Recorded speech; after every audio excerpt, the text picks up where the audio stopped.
biggest thing, Andrew, honestly, is that you're going to fail, so let it happen. You put yourself over 200,000 in debt. You risk everything on your desperate dream to break out of your small town life playing dive bar gigs to now becoming like a real estate titan. Well, I was in the music industry, and on the surface, it looked like I was following my dreams. I was the lead singer and go on tour, and you'd record albums. To me, that was just, okay, I'm going to go drink in the studio, drink at the show, drink during the show, drink after the show. And that's all it was. Andrew Perrie, the king of agent-to-agent referrals. He's done over 150 million in sales in the last 24 months. You run the number 2 team. You have 3 locations, 2 brokerage offices. You're the director of recruitment for Revel with around 40 to 50 agents. You do a lot of things because you have a book, a podcast. I heard that you have like a new TV series coming out. You have all this stuff. What's the vision for kind of what you're building? I'm going to speak incredibly honestly here. As a team leader, your skills are for what? You're still selling, bringing in revenue. That's your main goal. If you're not selling, your main goal is growth, brand awareness. So get out and do those things. If you're tied to a desk doing things that somebody on Fiverr could do in an hour just to save some money, you're going to be losing a lot more than that $30 USD. As a big presence on social media, the most money and most time and effort is actually concentrated.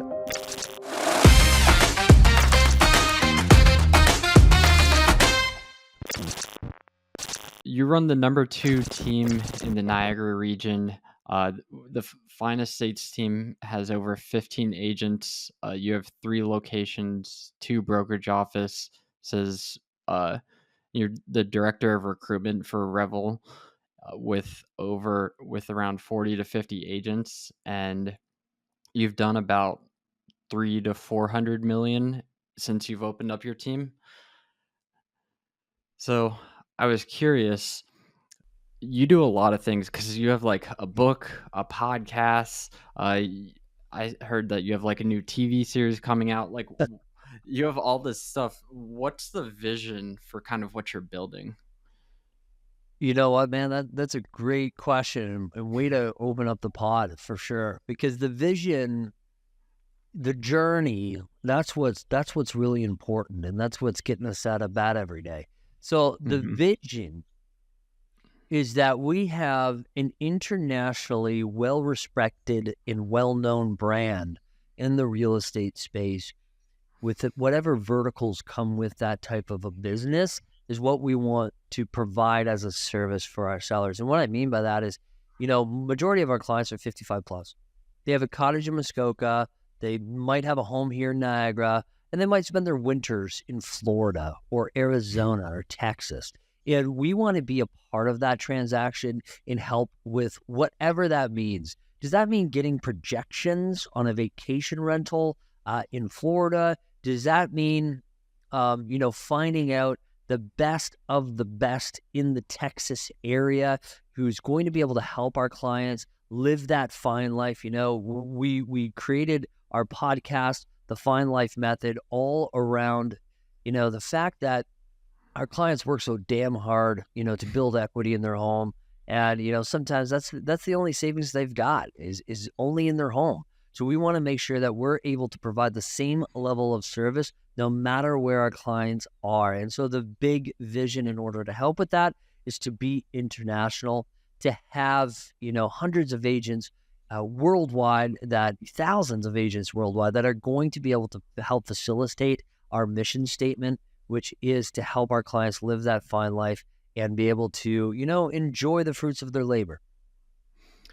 So curious because like you could have just built something locally and not necessarily think nationally and internationally that you kind of are. Is it because there's a lot of people who there's a lot of transitional movement into that area or buying second homes there? Is that kind of a little bit why? Absolutely. With everything going on political in Canada, it's just been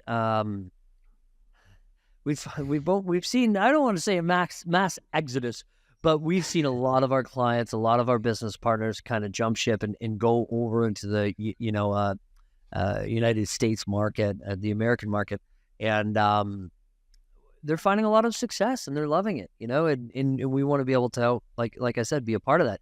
Now, again, here's number two as well is selfishly, is that, okay, I could be the number one in my market. I know I am only number two, from our team's perspective.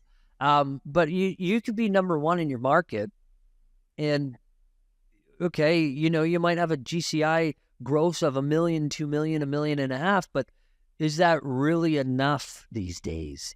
And how can we spread our wings and help the most amount of people? So selfishly, I was thinking to myself, if I could help agents all across the world develop their skills and change their lives, how can I do that? What would it look like?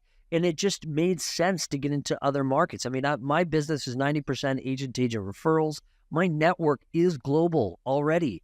And the fact that we're, taking phone calls and Zooms and podcasts with people all over the world and helping share in the value that has made me successful, it kind of fires me up. So selfishly, I was like, how could we do this and make it make sense for myself, my family, my team? How can it make monetary sense? I would love to help everybody, out for free. But the reality is if I spend majority of my time doing that, I'd go broke, and my 3 kids, wouldn't be able to go to hockey every other day. It seems we're at the rink. So, how can we build this network of value that not only helps clients, but also helps agents? And I heard you say like one of the big benefits of the TV is that it's kind of like a big business card for you. Uh, Yeah. Yeah. Is that kind of how you think of like the podcast, the book, and some of the other things that you do? Of course, 100%. The business card analogy that I tend to use is that, look, your credibility is first being placed online these days. And especially and I'm not saying I'm a new agent, I'm 7 years in the business, but I'm not exactly a household name yet. So if people hear about me or they Google who's the best in my area, I want to make sure that once they find me, they're happy and confident in what they see. And so the podcast helps with that credibility. The book helps with that credibility. And then, of course, all your social media and all the content that you've built over the course, because, they're not going to scroll down 5 years, but they might. But, being consistent, give it 12 months, 24 months, and build up that social credibility of your content so that when people come to it, they're ready. They're ready to sign with you. They already know, like, and trust you. And that's why we use video so much. The important thing is for me and for my clients and for, attracting other agents to the brand is that they can feel confident that I know what the hell I'm talking about, because I don't just share my wins.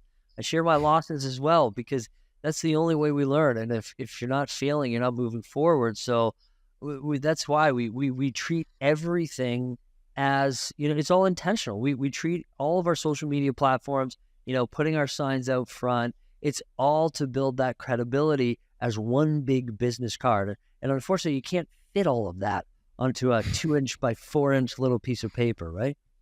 Yeah. And you've been doing like digital marketing.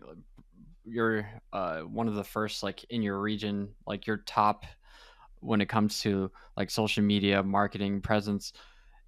When you look at what this next year and kind of where your focus, where your time is, what are you investing as far as like time, money, energy? Like, where's your head at? Like, what's working and what's not? So I'm going to speak incredibly honestly here. So as a big presence on social media, the most money and most time and effort is actually concentrated offline. It's concentrated from a client perspective. It's concentrated on community events, charities. How can we be involved with our community? How can we provide opportunities to others, especially the youth, that they wouldn't otherwise have without our support? And that's honestly what we're focused on, is like, how can we build events and engagement in the community where everyone could come together in person and learn, have fun, and at the same time get to know each other on a one-on-one basis, because that's what real estate's all about. It's one-on-one. Yeah. It's very relationship-based. That's how our business is anyways. And we invest so much time, money, and energy into building a platform where we actually get to meet our clients face-to-face or future clients face-to-face. Now, from an agent standpoint, we invest a lot of time, money, and energy into training and accountability. So it's not just enough to put out training. It really isn't. So if you're an agent listening to this and you're looking for that next move, should I join a team, join a new brokerage? It's not enough for a brokerage or a team to say that they've got training. Everything about real estate in terms of sales, transactions, CRMs, database, you name it, you can find all of that coaching online and mostly for free. It has nothing to do with the amount of training you get. It's what does your support team do with that training and accountability to make sure that you're committed to your goals. And so, we had to bring on a sales manager to help run these meetings, keep the team accountable. We have to have people run our group chats that are the accountability daily check-ins. We have to ensure that at the end of the year, in October, November, December, we're really focused on perfecting and getting super clear and dialed in on your 2024 goals, your next year's goals. And so we devise the business plans months in advance so that our agents can feel prepared. And so it's not enough to just offer training. You really have to invest your time, money, and energy into seriously holding your team and your agents accountable. So to answer your question, honestly, I would love to say that we spend so much time investing in social media, but that just comes easy. I'll be honest. You hop on podcasts like yourself, you shoot some video content, and then you edit it all up. Somebody else does that for you, and then you post it. So that is the easy part. What the hard part is, and the most difficult to dedicate yourself to and have the motivation to keep up every day in terms of consistency is being committed to your agents and your community. And you said when you started your team that you failed miserably, that you had so much embarrassment that it blew up in your face because you had no clue what you're doing.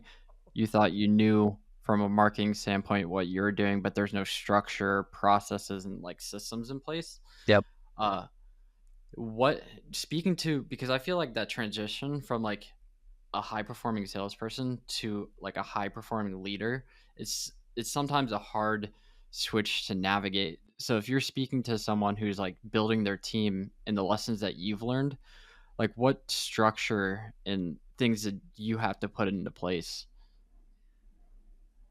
That's a really good question too, man. You're great at this. You're a good host. So the biggest thing, Andrew, honestly, is that you're gonna fail.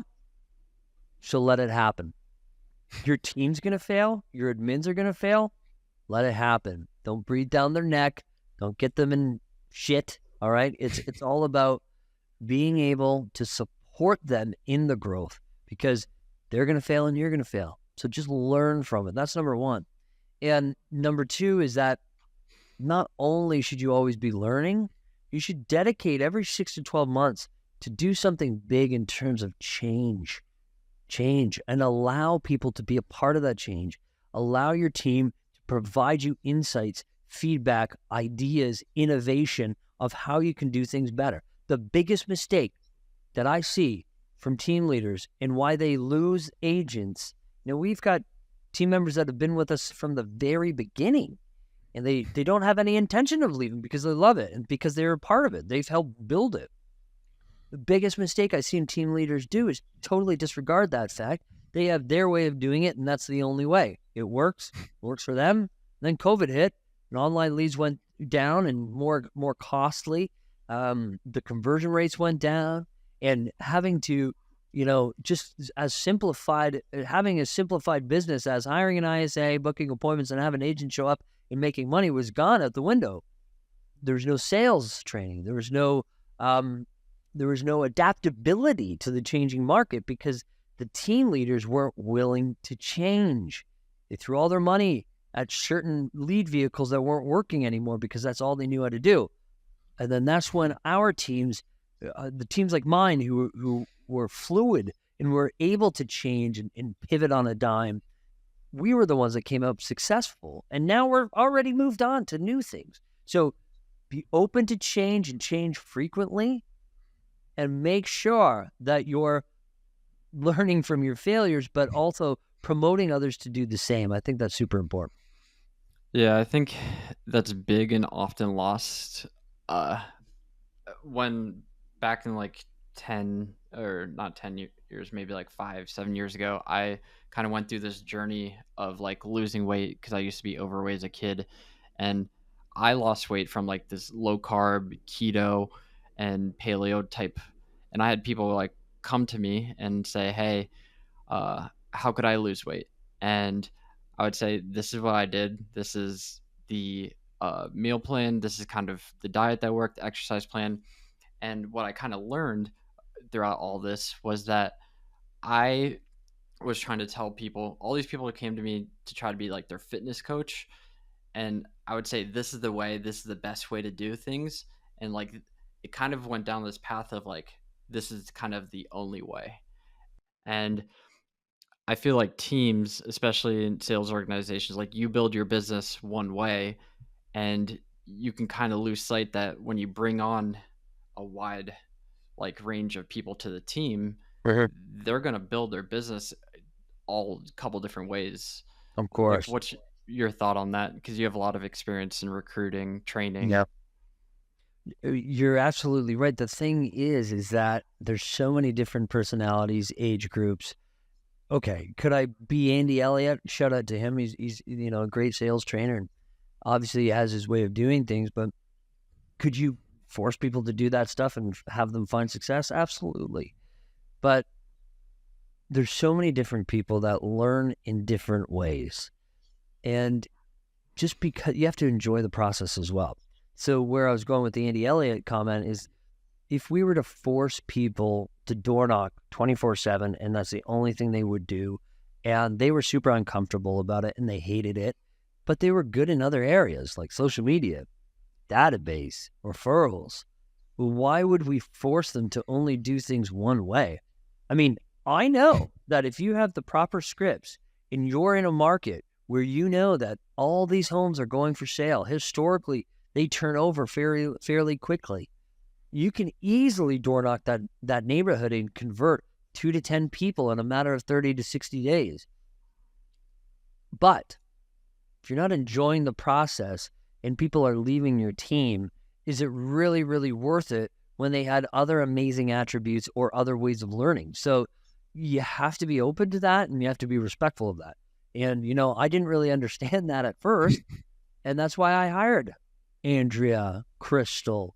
I hired these high-level individuals to take that, call it my downside, and just shove it out the door, and they could handle the accountability the way they know the agents needed it. Because all I know is sales and sales training, and it's like, do it. The numbers are here for you. This is the path. This is how you do it. Why don't you do it? If you did it, you'd be getting the results. It doesn't really work for everybody. It's 2024. We have to be adaptable to how people learn.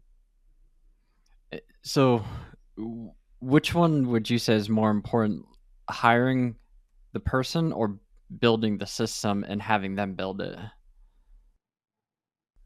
Yeah.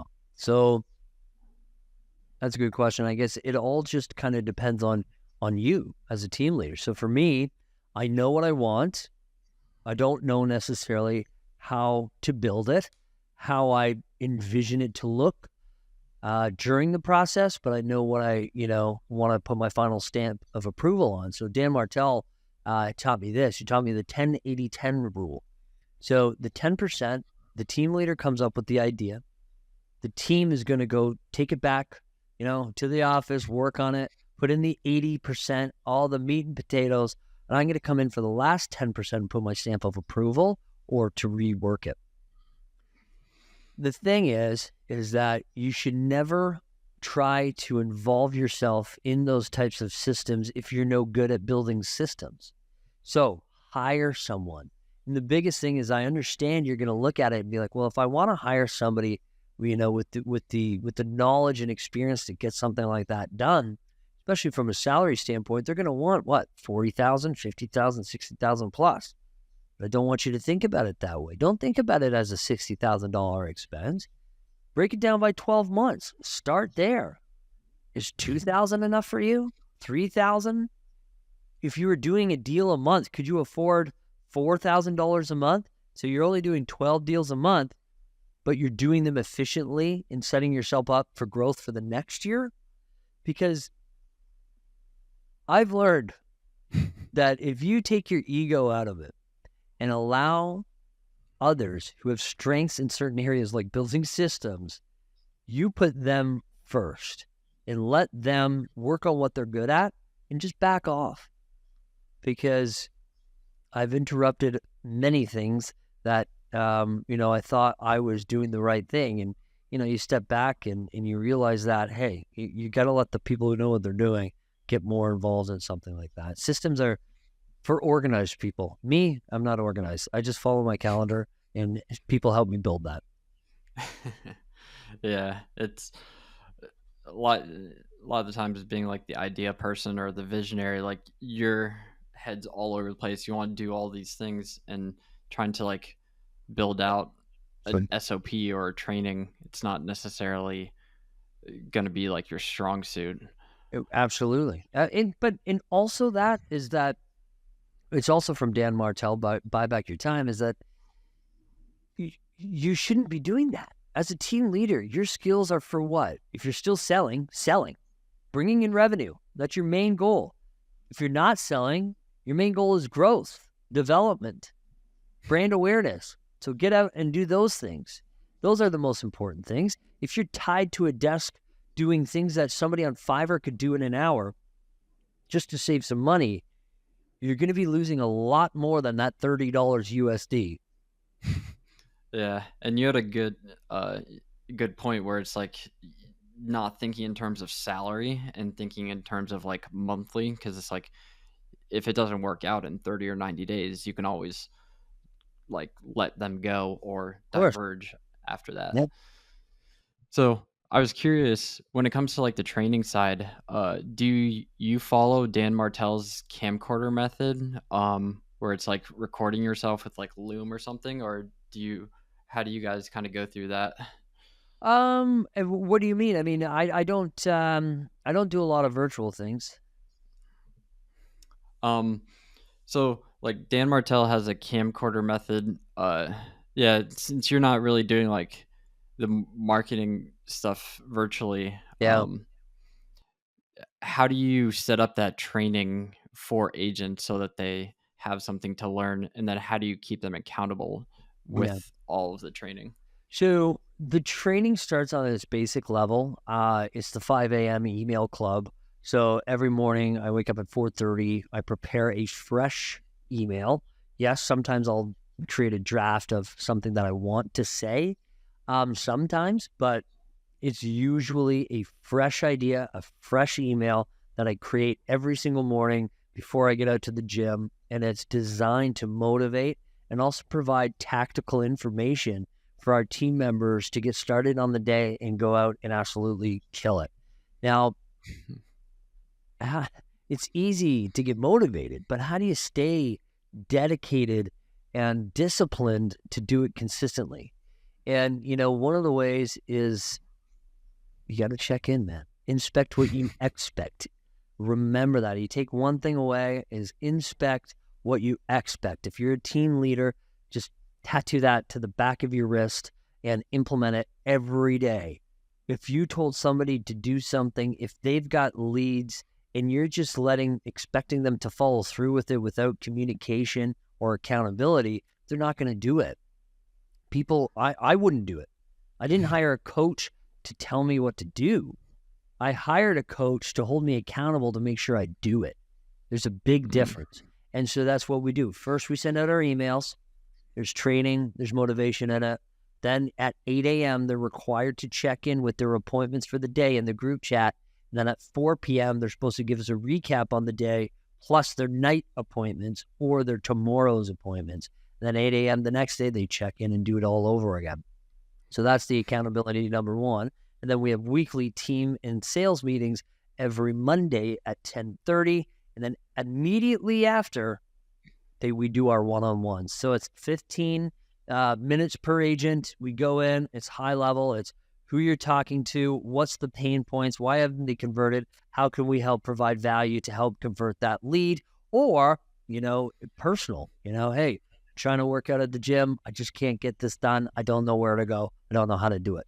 Or, hey, I've been struggling, I want to quit drinking, how do I do it? So we're always making sure, because I'm a big believer, people reach out to me all the time and they ask, Andrew, what are the best tools for me to succeed this year? I'm a brand new agent. What CRM are you using? All of this. What's your favorite app? All of that stuff. And I say, look, the only way to succeed is if you have the foundational, what's that word I'm looking for?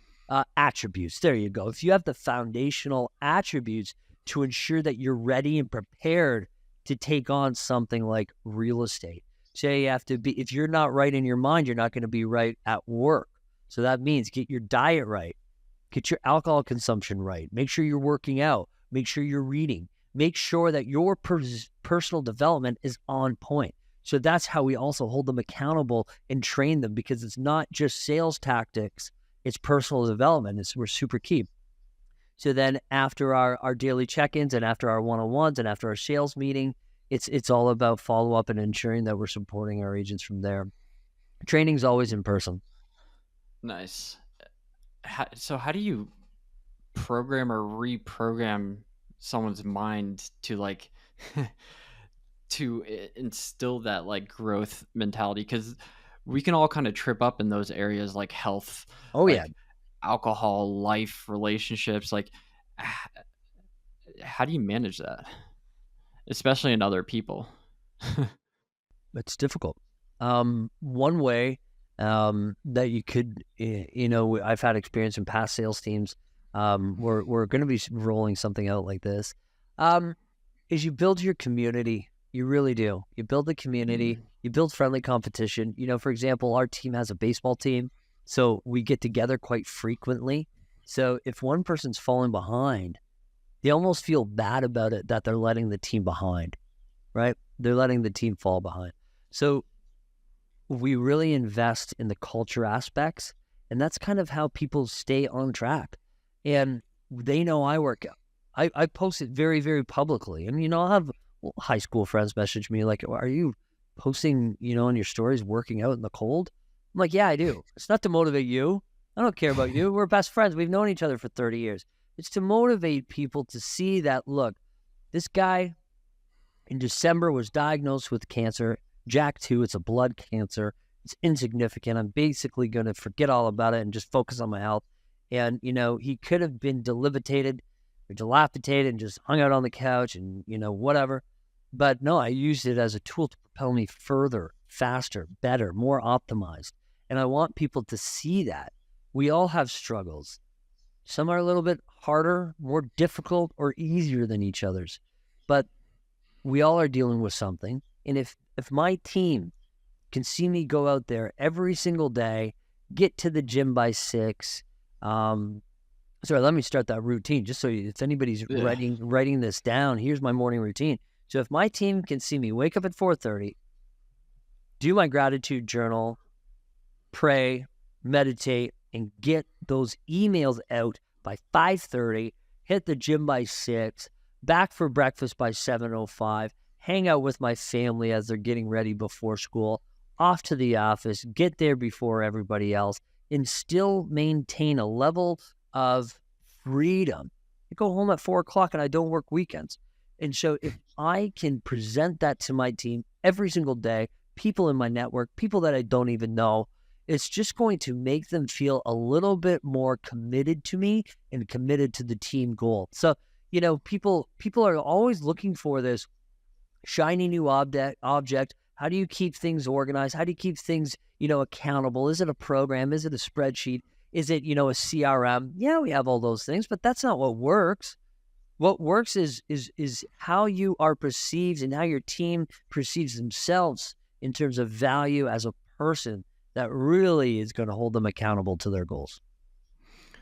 Yeah, and I think what you said is there's kind of two sides to it. Like posting isn't always just for the other person. Like I know when I was going through my Right. own like fitness journey, sometimes it's self accountability to post. 100%, man. Yes. So I was curious because you have a lot of experience in like recruitment and sales, and then like you're huge in marketing. It's almost kind of like the other side to the same coin. Like when you look at sales and you look at recruiting and marketing, you look at that kind of in just, let's just call it the traditional funnel. Yeah. You have how you bring in the applicants, how you kind of qualify them, how you filter them, then how you like nurture them, how you onboard them, train them. It's kind of like two similar funnels, but on two different coins, on Nurture. different side of the coin. So I was curious, what have you learned? Because there's a lot of teams who just kind of recruit to recruit, or a lot of people who learn early on you can't just hire anyone. What have you learned through all of your years in recruiting? Yeah. So there's from a team perspective, I'll tell you what I've learned. Recruiting people to the team, everybody wants to grow fast. And there's in times in the market, if you time it right, exploding that way makes a lot of sense because there's leads to go around, everybody's happy. But let me put it this way. We spent over $500,000 investing back into the team last year. And when you break that down, what is it?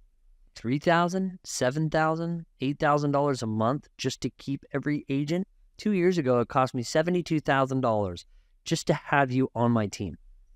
So put that in perspective.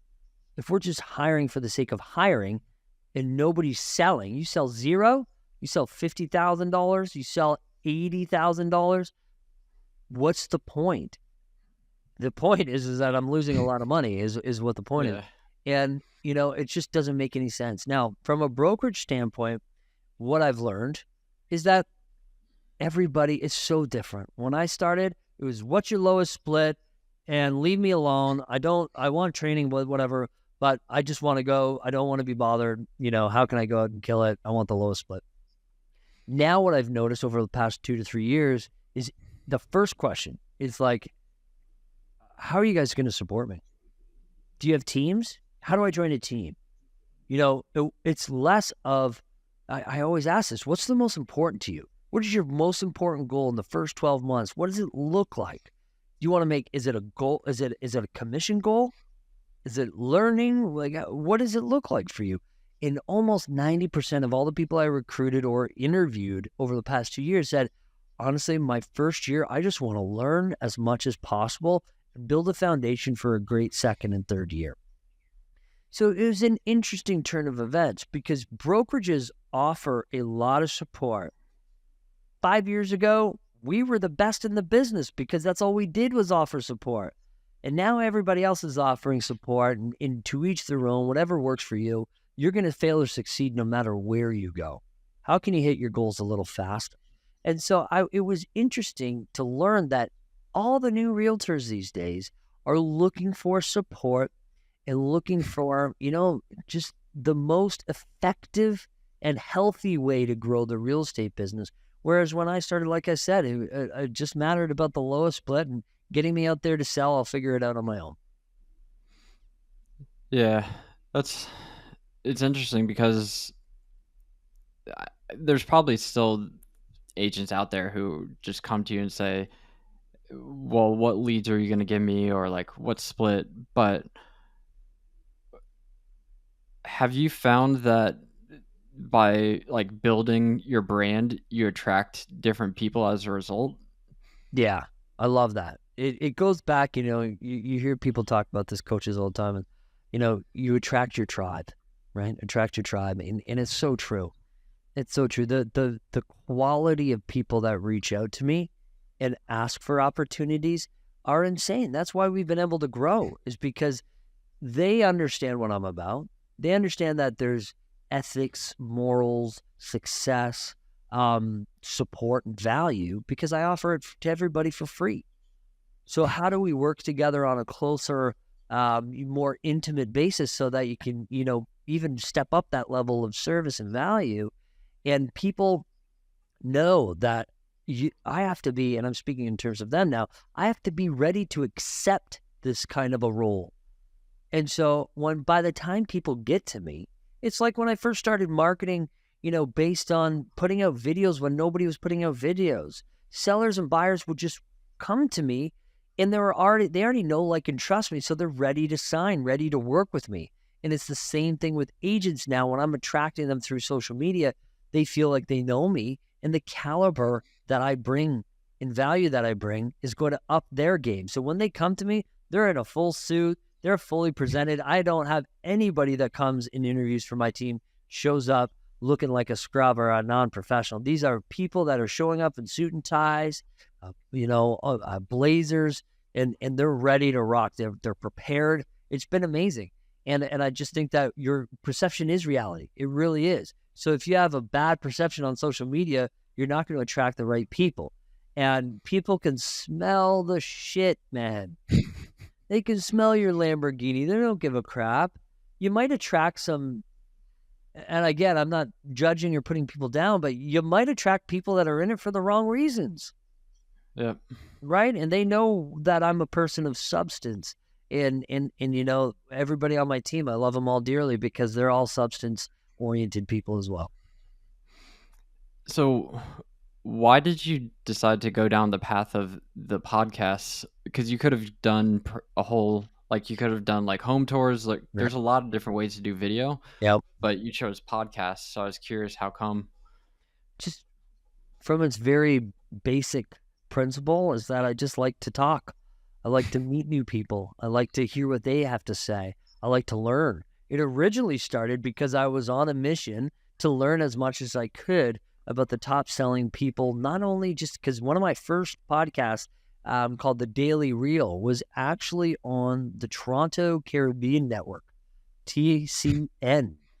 And it was in studio every Tuesday at 10 o'clock. And it was all entrepreneurs, not just salespeople, because I wanted to learn what makes people successful. And that's why I chose that avenue. We used to do vlogs. I used to do house tours. Now I don't even go to marketing day. It's because it's something to elevate the team members now, not me. And I like what I'm doing and how it serves our team and our audience. So that's why I love the podcast. You get to learn new things all the time. Yeah, that's selfishly like one of the big reasons for like my podcast is just from a learning aspect, always trying to be a student. Yes. Did with yours, I was with, because you get 85% of your business from agent to agent. Like, have you seen the podcast like translate into business for you? Oh yeah, 100%. We've done deals with probably almost every single agent that has come on the podcast, and even the non-agents that have come on the podcast. It's just all about building that network, and again, that professionalism as well. If you go in prepared, look, I mean, I don't really prepare anything in terms of a script or questions. I like to freeball it, but I know what the person's about. I know what they're good at and what to showcase. And, people love it and they love having the conversation. And afterwards we hang out. Sometimes we go lunch, and it's not just what happens on the podcast. It's leading up to the podcast. It's post podcast. We just stay connected. And the more that you stay connected, the more you see each other on social media. And the more you see each other on social media, the more, rent-free billboards live in my head about you and your business. So absolutely. And we're actually, my personal business is 90% agent now. Nice. Just because it's all about, that connection, where most people don't want to give agents the time of day because they see them as the competition. Yeah. And I'm sure it's been a very efficient and effective at the same time, like content source for you, because you double dip in, like, it brings in clients, and then it brings in like the business to business side, and then you have like one podcast, you do a lot of like short form from it. Like, it looks like it's a pretty like efficient use of your time. Is that correct to say? Yeah, honestly, I only do 2 podcasts a month. But what we do is, so when you come on my podcast, I don't cut up any of the reels to only be me talking. It's always the other agent or the other guest. Because you come on my podcast, I'm interviewing you. I want you to be showcased. And we've been doing that consistently for 2 years. What we've started to do now is I actually hired somebody to go through all the podcasts, because I drop some fire too, right? So now I'm going to get them, once all the spotlight is off the other agents and those episodes have calmed down. Now I'm going to start pulling pieces from my other podcast. But I do a lot of guests. I'm a guest on a lot of podcasts, and we cut all of those up. If there's an hour, every time the host asks me something, I'm going to cut that up and post it on my social media. And yeah, you're right. It's a great way to fill up your content calendar. That's for sure. Yeah, that's smart of you to like make the clips from your podcast like the guests. It kind of puts them on a pedestal, makes them look really good, and then that kind of secondhand ends up making you look really good to them. Absolutely. So a lot of people, they see like people at this level of success, and they kind of see this finish line. And you have a quote that you said, you put yourself over 200,000 in debt. You risked everything on your desperate dream to break out of your small town life, playing dive bar gigs, to now becoming like a real estate titan. I was just curious, for someone who doesn't know you but what would they need to know about your earlier years in life and to understand as those like set of dominoes that kind of built who you are today? I think, you know what, the past life of Andrew Perrie was, it was just, I had drive. I had big goals. I always had big dreams. It was something that people thought was crazy because I never did anything about them. I was in the music industry, and on the surface, it looked like I was following my dreams, that's for sure. But all I did was, an excuse to go party, right? You go play a show. I was the lead singer, and you go on tour and you'd record albums. To me, that was just, okay, I'm going to go drink in the studio, drink at the show, drink during the show, drink after the show, drink on tour, go party. And that's all it was. That's all it was, man. And then I got my first sales job at LA Fitness, and I was addicted right away. I'm like, wow, I can't believe that I have an opportunity to connect with all these different people, help them achieve their goals, and get paid for it. That's insane. And I ended up getting my own gym to run as the general manager in Niagara Falls, and another opportunity to where I met, my wife, and we got pregnant with our first child. And then I had the opportunity to go in Edmonton to help with a VP out there, run a couple of clubs and get another market, Calgary, off the ground. And it was an amazing experience. I love LA Fitness. I attribute everything that I've learned to them, but it just wasn't enough. I was working 6 days a week, 12 hours a day, and although I loved it and I was passionate about it, I'm like, man, if I'm converting all these people daily, I'm making $25, $50. I think the highest I got paid maybe was like $90 or $100 on, a specialized program. I was like, what can I achieve if I was to get into selling, a higher volume, GCI unit? So is it cars? Is it real estate? A good friend of mine, Thomas Ferris, had just gotten into real estate. His brother, Mark Ferris, owns his own brokerage now, but he was, the Ferris team in Barrie under Royal LePage at the time. And I was like, man, this guy's killing it. I reached out to him. I said, do you think I could do it? He's like, man, based on your personality, 100%. So that was enough for me. Based on his confidence, I packed up and left, started my courses right away and moved back to Ontario. So I took my dreams that I put aside and I really put the focus on them to make something of myself, that I was able to live a free life. That was the number one driver that I always knew in my heart since I was 14 years old, younger than that. I always knew that I wanted to live life on my own terms. I didn't want to check in and clock out and all that other crap. I wanted to run my own business because I knew that was the only way that I could always ensure that I'm free.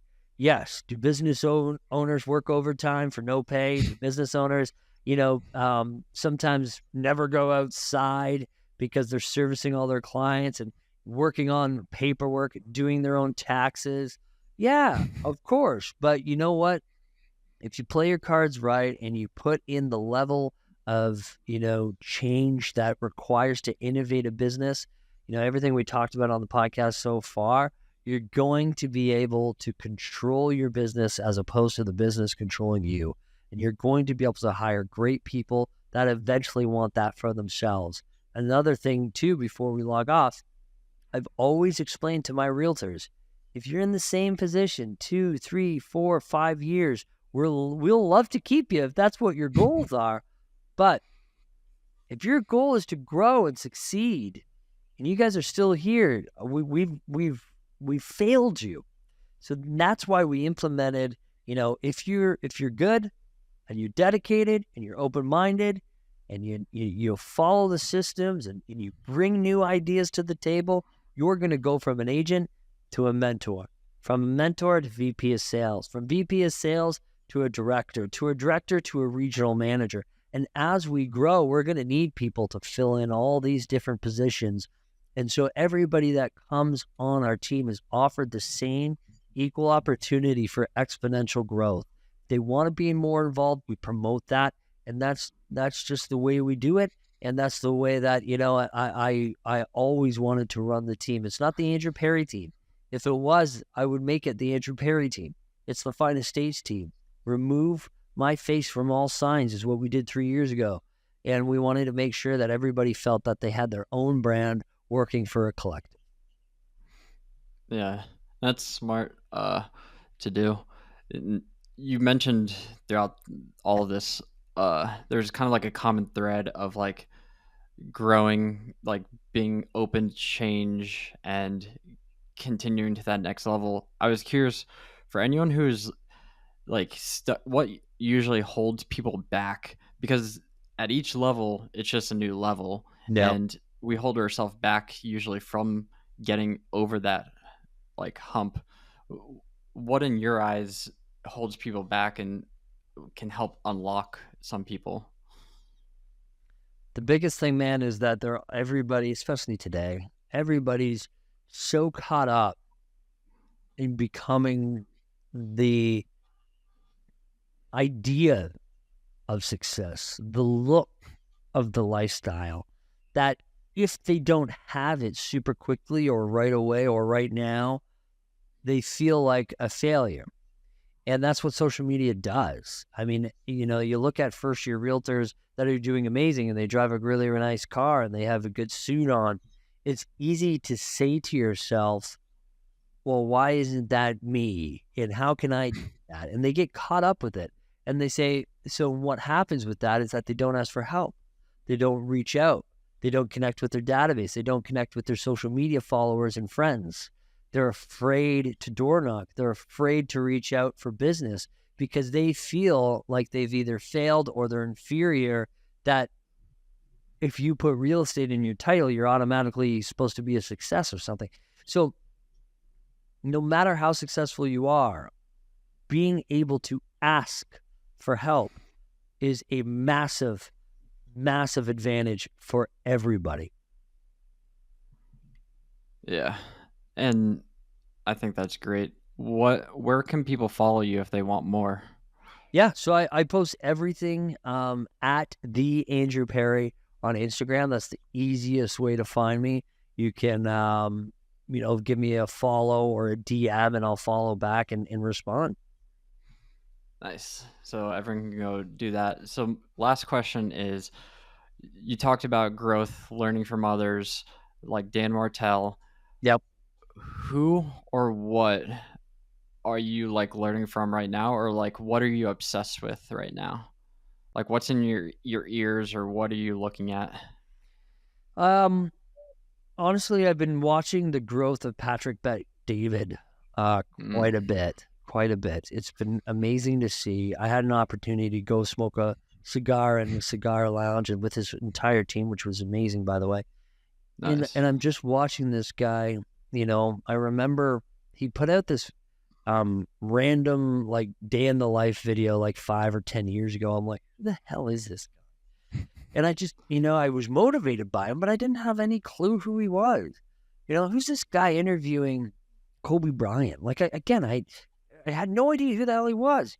And then, I started watching more. I started getting into his podcast, buying his books. I got both of his books. And it's just, man, I'm like, this guy and I were bred from the same cloth. He worked at Bali's Fitness. I worked at LA Fitness. LA Fitness bought a lot of Bali. And it was just, we had the same drive. And, although we're, slightly different in many ways, I think the core of our approach is very similar. And, I'm just really digging them right now.